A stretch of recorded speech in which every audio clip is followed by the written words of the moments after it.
Welcome to SARC Talk. SARC is a nonprofit cancer research organization that develops and manages clinical research trials in pediatric and adult sarcomas. SARC Talk is a podcast to discuss activities of SARC, interview sarcoma research leaders, and review scientific initiatives in the sarcoma field. Welcome to SARC Talk, episode 23. My name is Scott Okuno, medical oncologist at Mayo Clinic and chief medical officer of SARC. At SARC Talk, we interview interesting people who are connected to sarcoma, where we can all share and spread knowledge about sarcoma. Today, our guest is Dr. Sandra D'Angelo. She's associate professor of medicine at Weill Cornell Medical College and a member of the sarcoma medical oncology team at Memorial Sloan Kettering Cancer Center in New York. Dr. D'Angelo did her undergraduate at NYU and medical school at sunny downstate Brooklyn, New York. She did her residency in internal medicine at NYU and her oncology fellowship at Memorial Sloan Kettering. She stayed on staff at Memorial Sloan Kettering, has been on staff since 2011. Please welcome Dr. D'Angelo to SARC Talk. Thanks so much, Scott. Appreciate the introduction. Yeah, thank you. Well, thank you for coming here today and sharing a little bit about yourself and the work that you are doing. We do know that our audience is interested in sarcoma, and we'd like to know a little bit about yourself and how you got interested in sarcoma. Sure. As you can tell from my training, I'm a lifelong New Yorker, and that's something I take pride in. And within each of my training, I went to different boroughs, but landed in Manhattan at Sloan Kettering. And honestly, it was my experience there as an intern that sparked my interest first initially in oncology. My first rotation of internship actually was at Sloan Kettering. Ironically, I went to NYU to start my internship and they sent me up to Sloan Kettering. And then I got to Sloan Kettering and they said, come back at night, you're on night float. And so on my 26th birthday, I started my internship at Sloan Kettering covering the inpatient leukemia, lymphoma, and lung patients. I was handed a list of numerous patients. And after those 2 weeks, I vowed to never come back to Sloan Kettering again. And obviously, that changed very quickly. You know, my experience initially on the inpatient side, and actually more importantly on the outpatient side, is what sparked my interest in oncology. Being able to appreciate that we can do more for patients beyond the standard of care is exciting and really cutting edge. I think that's one of the important aspects of oncology that actually make it novel and an exciting field. And then sarcoma was sort of another sort of mishap. I fell into sarcoma. I finished my fellowship at Sloan Kettering, and I was looking for a job, and there was a recent departure of a sarcoma faculty member and a void on that team. And the chief at the time approached me and said, Sandra, would you like to do sarcoma? And I said, yes, I would. And then it's history. Ever since that experience, I remember being initially overwhelmed by the complexity of sarcoma, but it's actually what makes the disease interesting. And really, what we do is obviously we care for numerous diseases, not just one disease. And that can make it exciting and even frustrating at times, especially when we talk a little bit about drug development and how to run clinical trials and how best to approach the problem of sarcoma. You know, Sandra, you bring up the thing that we kind of hear repeatedly is don't make your first decision off of a bad experience or a good experience because, otherwise you'll never be at Memorial if that's how you thought about it. And you took an opportunity that, you might not have had grow up wanting to be a sarcoma oncologist, but when the opportunity does arise, we take it and you build upon it and make it your own. So we're excited that an opening did occur at Memorial back in the day. So that's great. We did interview in the past two of your colleagues, Bill and Mark, and they've shared how working at Memorial Sloan Kettering is very invigorating and exciting. Your practice has definitely evolved over time. Can you share with our group how your practice is now starting to align? Because you have so many strong medical oncologists in your group, thoughts on how you've starting to move your practice in Memorial. So we build our practice mostly around our research programs. I know that many different centers take different approaches, and some centers focus their practices just on one sarcoma subtype and learn and become true experts in that one disease.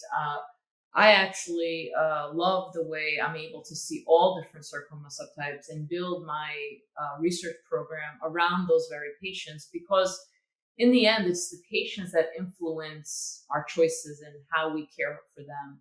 And by caring for patients with a number of different sarcoma subtypes, it actually allows us to identify where are the gaps. And it also allows us to appreciate that for each and every one patient, as rare as their sarcoma may be, you want to be able to offer something beyond the standard of care. I think that's the lifeline, the hope that I think research instills in our patients. And so my program evolved initially, again, another story of sort of mishaps and changes. Our service at the time was melanoma sarcoma, and there was a departure of the leader of that combined service. And we realized that, melanoma and sarcoma are actually two very different diseases. We don't really need to keep these two diseases combined anymore on one service. And so our services divorced, and I joined Team Sarcoma. But in the interim, I had been working very closely with Jed Walchuk on some of the melanoma studies. And I thought to myself, well, maybe this is an opportunity for me to bring immunotherapy to sarcoma, or at least study immunotherapy in sarcoma. And that's what I did. I joined the early phase immunotherapy program under Jed Walchuk's leadership.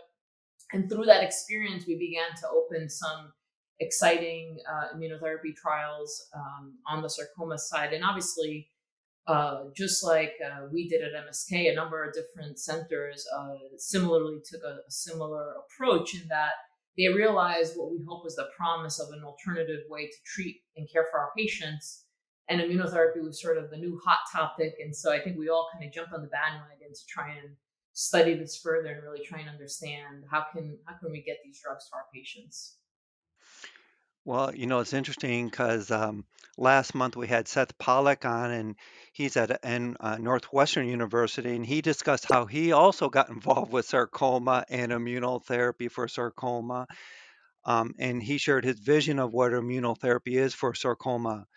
Maybe you can share with our audience, since now that you are in this space, hook or by crook, where do you see and think about immunotherapy and sarcoma, and where we think you and your team, as well as other teams across um, our United States and outside, are positioning themselves for immunotherapy and sarcoma?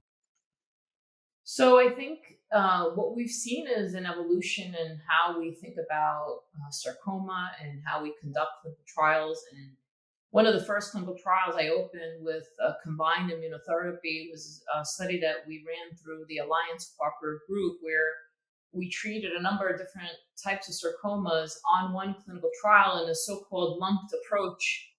And in that effort, we quickly realized that you need to hone in on the subtype, and you need to, as best you can, understand the biology of the underlying subtype to provide some rationale to offer that particular therapy to that particular subtype.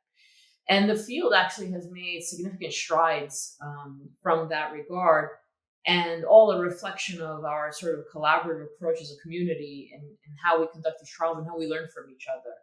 And so some of the earlier immunotherapy studies began to sort of focus and see hints of activity in specific subtypes like undifferentiated pleomorphic sarcoma and the angiosarcoma. And actually, the SARC-028 trial was probably the best example of that study, a trial that was initially run by Dr. Hussein Tabi and then Dr. Missy Burgess. And really, that trial paved the way for that histology differentiation approach. And building on that, from that trial, we've learned so many things about the underlying biology and perhaps which subtypes are more likely to benefit. That really laid the foundation for how we run these immunotherapy trials in a really focused manner now. And more importantly, we've come to realize that certain types of sarcoma will never benefit from drugs like checkpoint inhibitors. tumors, such as some of the bone sarcomas, leiomyosarcomas. And then you have a rare disease like synovial sarcoma, where we understood that these were tumors that were immunologically cold tumors, and it made complete sense that there were no responses on SARC-028 in synovial sarcoma, or maybe there was just one response, but really marginal activity, which allowed us to pivot in the questions and our approach for synovial sarcoma, and that really led to the strides and the efforts with T-cell therapy in that particular subtype. We've learned a lot. I think we've all learned a lot, and that's kind of what the message that we're saying, we're being smarter. It's not that we didn't know what we were thinking about, but I think for practicality purposes and just understanding, we're better now than we were before. In addition, just to follow back a little bit, is you do a lot of trials at Memorial. You also collaborate, as you said, with the Alliance studies and other SARC studies as well. And there's good lessons learned by working with internally at Memorial with the collaborators that you have, but also outside. Maybe you can share with our audience as well as how do you perceive when to bring a trial through Memorial, through a cooperative group, because there's just everybody's excited about trial activity. The power of SARC and other cooperative groups as well is really access and being able to broaden who can get access to these clinical trials, which we feel obviously are very promising and exciting approaches. So I think that's so important to broaden access, because unfortunately not everyone can make it to the Upper East Side of Manhattan to get care. And so I think having the opportunity to run these studies through an organization like such as SARC, where you actually hone in on sarcoma expertise under one umbrella, and then there's a number of different SARC centers throughout the entire United States. It's sort of the best of both worlds, where you have experts and then you have access for patients, which becomes exceedingly important. The other strength of running collaborative studies and multi-center trials through an organization such as SARC is being able to leverage the expertise that we all bring to the table. And I think we all have something to offer. And as I've been part of SARC, I've had the opportunity to get to know a lot of different people in a lot of different spaces and get to know their area of expertise. And that allows us to actually learn from each other. And in the end, the goal is really to improve outcomes for our patients. And that's not something that can ever happen in silo. And so I think having the opportunity to collaborate through SARC is just a wonderful experience, both for investigators and, more importantly, for our patients. Well, thank you. But it's true. Part of it is what you've said, and I highlight that it's for our patients. You just have patients that can't travel. It's not practical to travel. So having the broad breadth of sarcoma expertise and running clinical trials in sarcoma makes sense. Speaking of access to a trial, you recently published a trial in mixed liposarcoma and synovial sarcoma on a very immunologically based rationale design. Maybe you can share with our group kind of how that all came about and kind of the results of that study and where this new T-cell adaptive therapy is going to be going. That's a great question, and it's a project that sort of I hold near and dear to my heart. But I'll say that the initial moment of when I opened that study, or at least initiated groundwork to open that study, stemmed from my mentor at Sloan, Kettering, which is Bill Tapp. I remember him coming to my office and handing me the first Adaptimmune.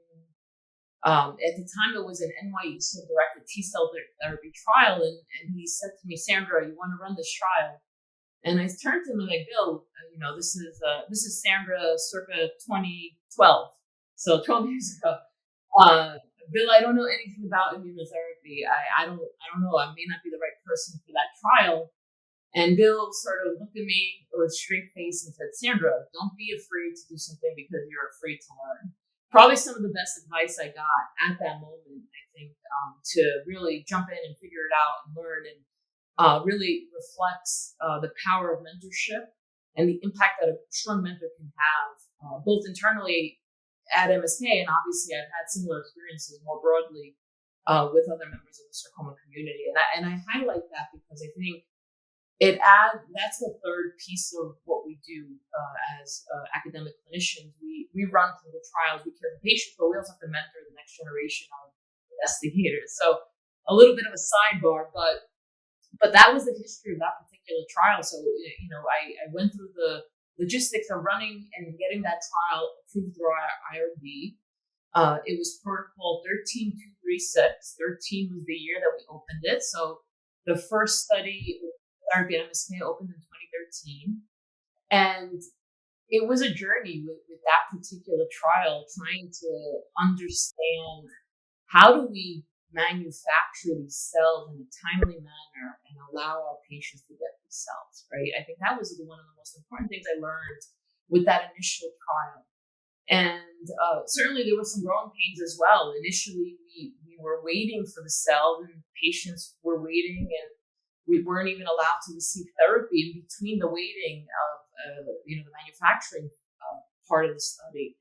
But we worked very closely with Adaptimmune and pivoted quickly to allow bridging therapy and allow patients to get therapy while they waited for their cells. And then we also asked a number of different questions with regards to which type of chemo is best used to lymphodeplete patients. And within that same protocol, we looked at a number of different approaches. We looked at the omission of fludarabine, modified the dose of cyclophosphamide. So that initial protocol that opened in 2013 answered a lot of important questions. It identified NY-ESO as a promising target. But then in the interim, MAGE-A4 sort of came to the table, and we opened that protocol as well. And there was a phase 1 study initially that showed a nice signal of activity in synovial sarcoma.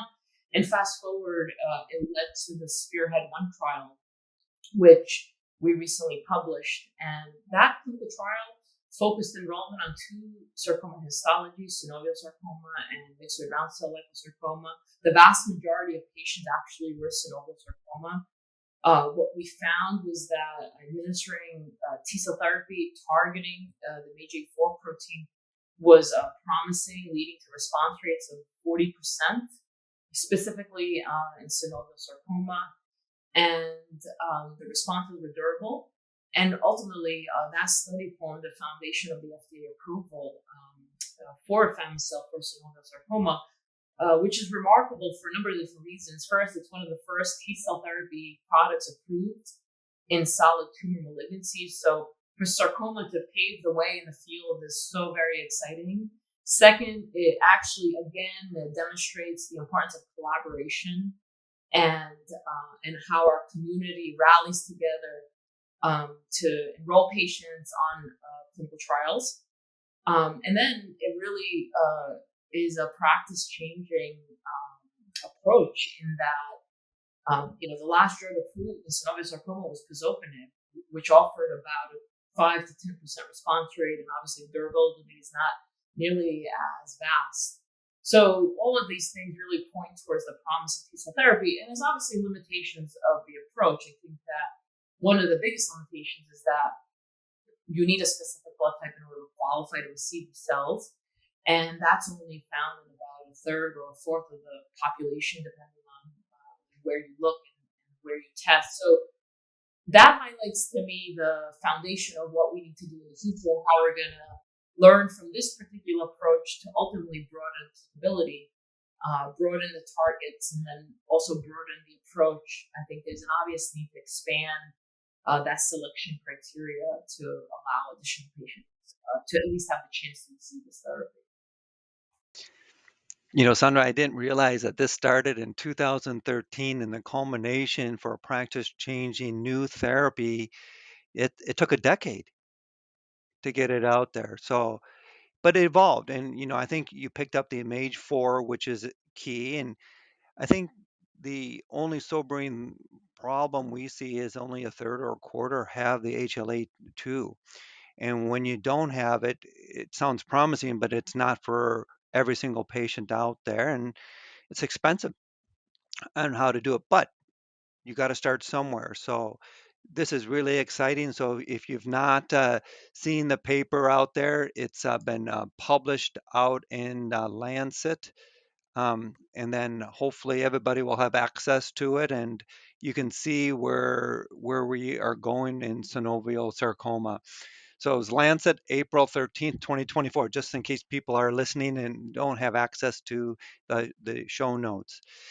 So in that, Sandra, where do you see us going then in the next step? Because this is a practice changing for synovial. And all of us are starting to think, well, there might be other tumors that have the same type of thing. And where do you see us going with this? I think there's a number of different things that we need to do to learn from that initial trial and then take it to the next step, right? So first is broadening applicability. We need to be able to work with our pharma collaborators to create constructs that target different HLA alleles beyond O201. I think that that's one of the most important things that as a field we need to do. The second thing is that we need to optimize and improve responses. I think a 40% response rate is exceedingly promising, but 60% of patients do not benefit. So how can we do that? And I think the future likely will hold some novel T cell constructs, adding different components to the T cell receptor to really try and optimize the responses. Perhaps we're going to think about combinatorial strategies or integration of vaccines. In the gastric cancer world, there's been studies where they're combining mRNA vaccines targeting, for example, Claudin in conjunction with a chimeric antigen receptor.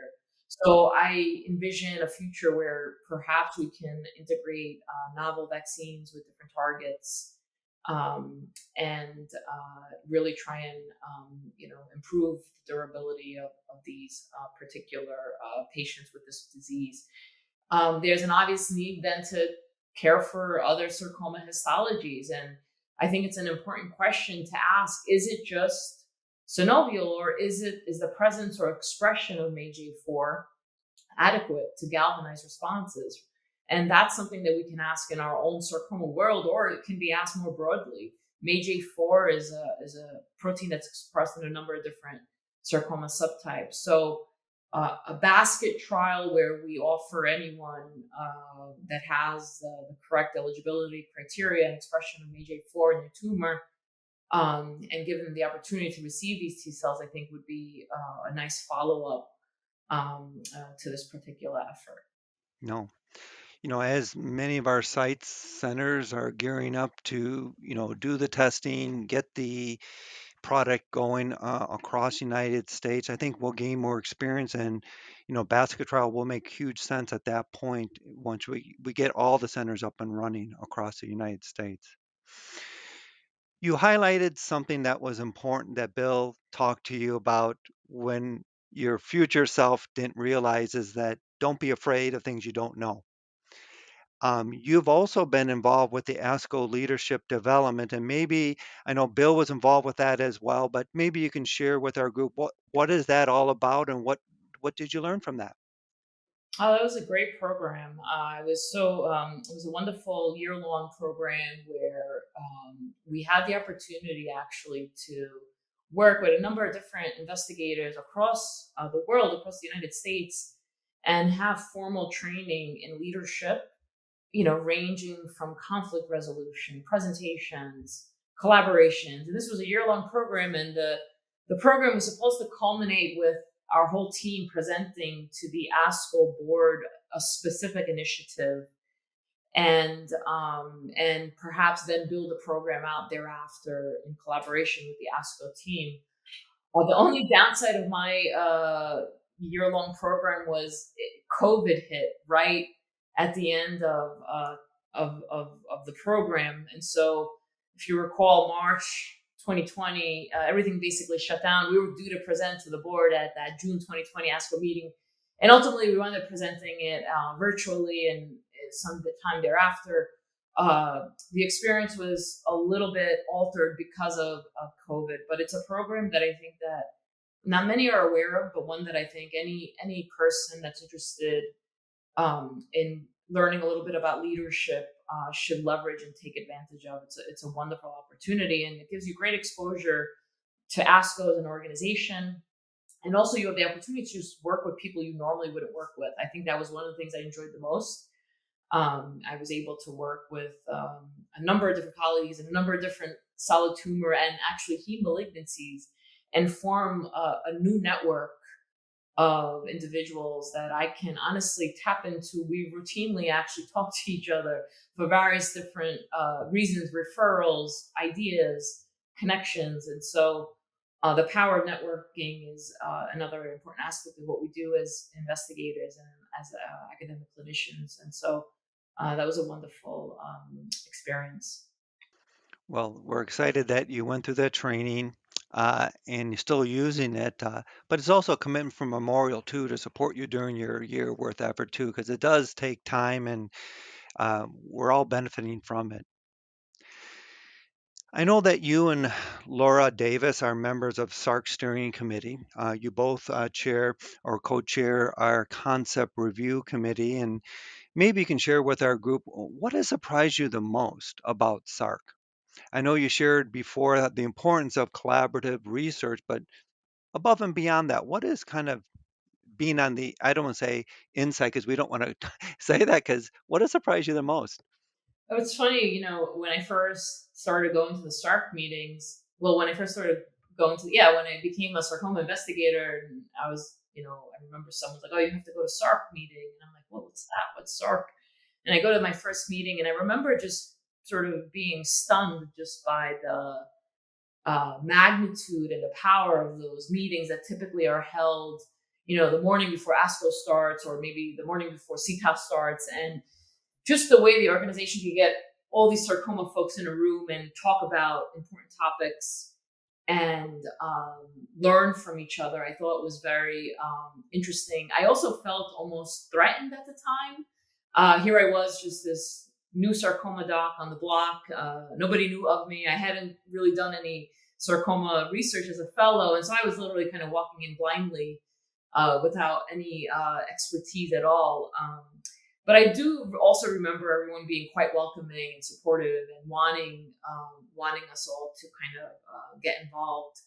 And actually, SARC 028 was one of the protocols that I first ran at MSK, which was the pembrolizumab study.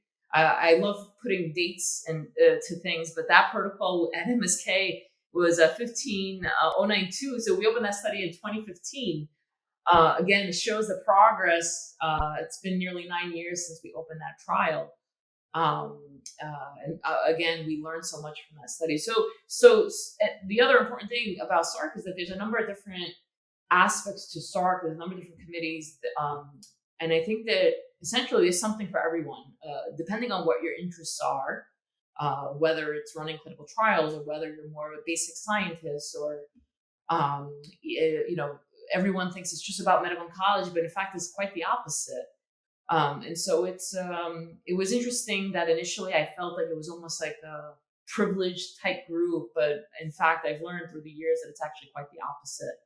And it's been fun actually being more on the back end of things and working with the leadership at SARC. No, that's true that a lot of us come into thinking these big organizations have years of, we're celebrating over 20 plus years at SARC, but the reality is everybody's welcome. So come on in, as we would say. And, we would love to have more clinical trials to help support young investigators. Like you said, 2015, SARC 28, you ran at Memorial. We would love to have more. And clearly there are trials that young investigators need. You did talk about mentorship.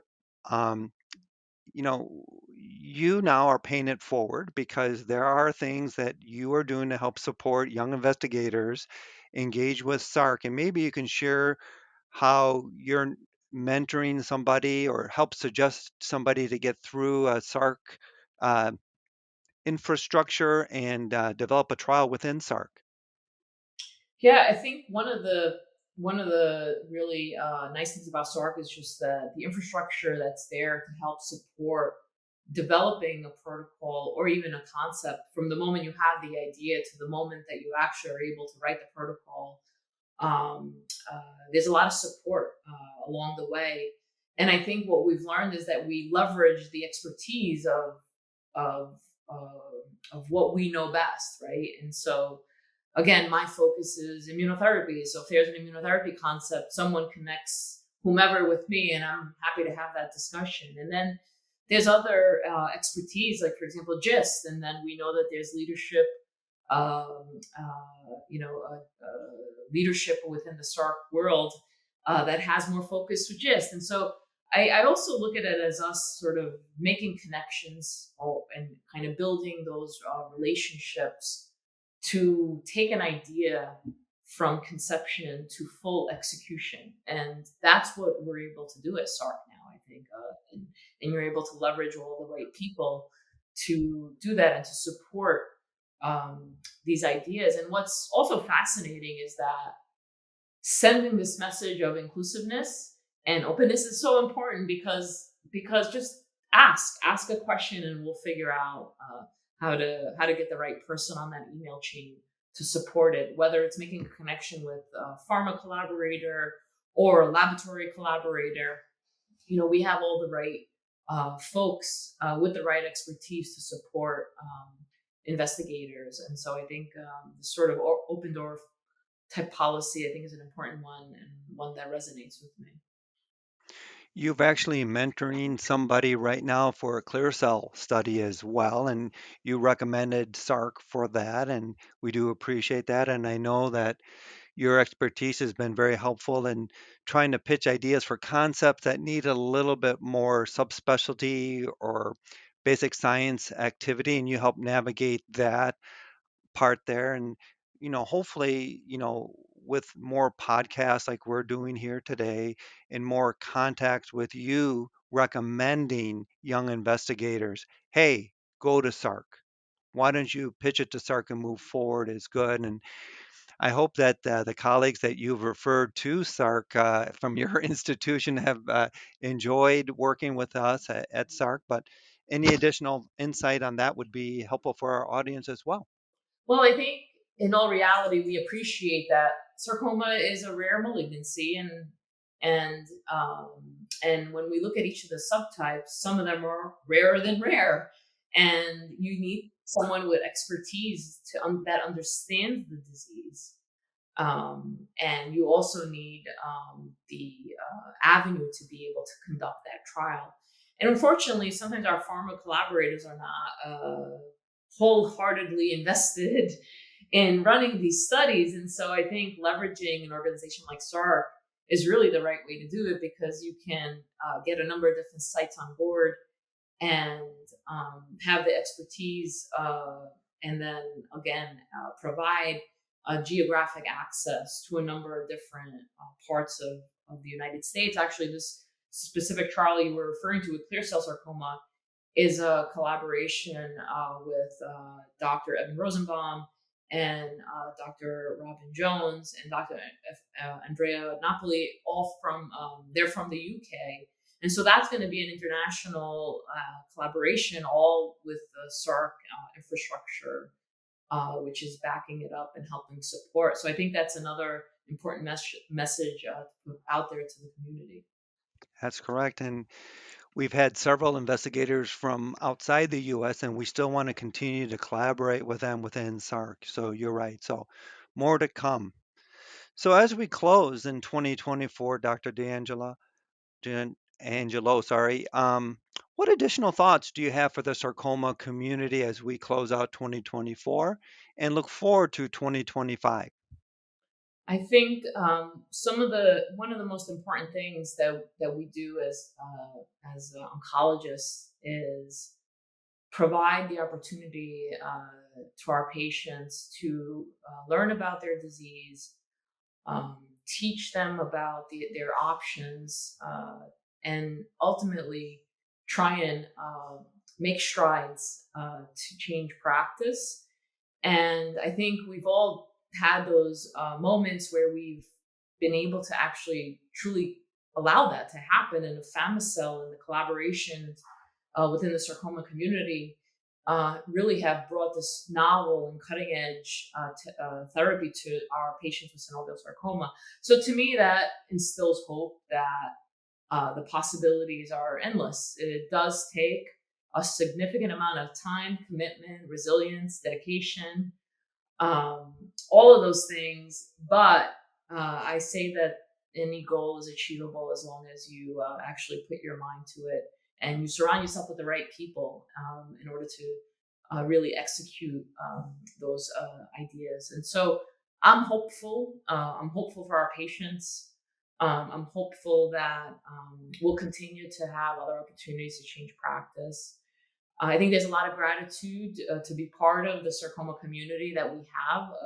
We're all a good bunch of people that like each other, and many of us have good sense of humors, and I think it allows us to really work together. And in the end, Dr. Basel was our chair of medicine at Sloan Kettering many years back. I had the opportunity to work with him actually when I was chief resident at Sloan Kettering, and I remember having a conversation with him, and he always had insightful pieces of information that he taught me. And some of the things that were so important was just a patient-centric approach in all the decision-making we do. And he said, remember, Sandra, the patient always comes first. If you remember that the patient always comes first, everything else will kind of fall into place. And that's sort of the mantra I try and live by, that allows me to kind of ask important questions in my research, but never kind of lose sight of the patient. And I think that as a community, many of us do that. Well, Sandra, thanks for, sharing that message of the needs of the patient come first. For those listening here at Mayo Clinic, that's our motto too. So it's great to see that this model, is not just unique to Mayo Clinic, but to the sarcoma community. And I think you're right. We do this because we want to be there for our patients and have better options for our patients. So that's why we go into research, and that's why we go into advocacy, and that's why we dedicate our lives to this. So we appreciate the fateful time several years ago that somehow you got to Memorial and stayed at Memorial and kind of got into immunotherapy, and we look forward to more things to happen. And we also thank you for your involvement at SARC, and we look forward to a great 2025. So thank you, Dr. D'Angelo. Thanks so much. Thanks so much. This was great. Thanks for the opportunity to share my story with SARC. No, it's a great story, and we look forward to it. So more to come. Thank you. Thank you for listening. Be sure to subscribe so you never miss an episode of SARC Talk. To find out more about SARC, please visit our website at sarctrials.org. To suggest a topic or for questions, please email us at sarctalk@sarctrials.org. The SARC Talk series is made possible due to funding from Boehringer Ingelheim. Together, we can find a cure for all forms of sarcoma.